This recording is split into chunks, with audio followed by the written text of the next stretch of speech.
बिहार विधानसभा निवडणुकीत महाराष्ट्राचे मुख्यमंत्री देवेंद्र फडणवीस यांचाही करिश्मा पाहायला मिळाला। देवेंद्र फडणवीस यांनी केलेल्या प्रचाराचा फायदा एनडीएला झाल्याचं समोर आलंय। मुख्यमंत्री देवेंद्र फडणवीस यांनी बिहारमधील 7 जिल्ह्यांमध्ये प्रचार केला होता। या प्रचाराचा फायदा बिहार निवडणुकीत झालेला दिसतोय, कारण ज्या जिल्ह्यांमध्ये मुख्यमंत्री फडणवीसांनी प्रचार केला होता त्या जिल्ह्यांमध्ये एनडीएच्या उमेदवारांना फायदा झालेला आहे। कोणकोणते हे मतदारसंघ आहेत त्यावर एक नजर टाकूया।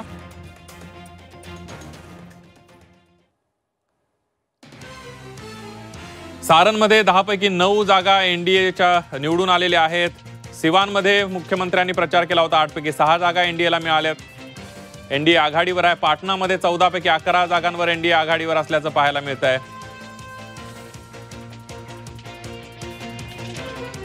मुझफ्फरपूरमध्ये 11 पैकी 10 ठिकाणी एनडीए आघाडीवर आहे।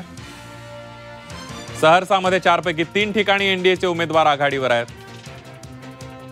खगडियामध्ये 4 पैकी 4 ठिकाणी एनडीएचे उमेदवार आघाडीवर आहेत। समस्तीपूरमध्ये 10 पैकी 6 ठिकाणी एनडीएचे उमेदवार आघाडीवर आहेत।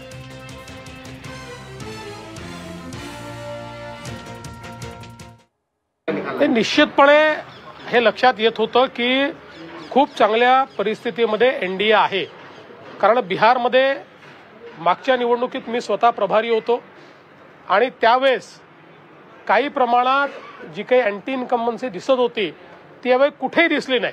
उलट एक प्रो इन्कम्बन्सी दिसून पडत होती।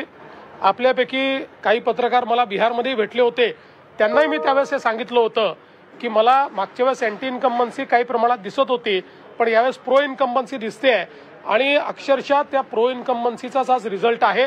अर्थात आमच्यापैकी म्हणजे माझ्यासारख्या कार्यकर्त्याला हे वाटत होतं की 160च्या आपण पुढे जाऊ, पण त्याच्याही कितीतरी पुढे आम्ही गेलो।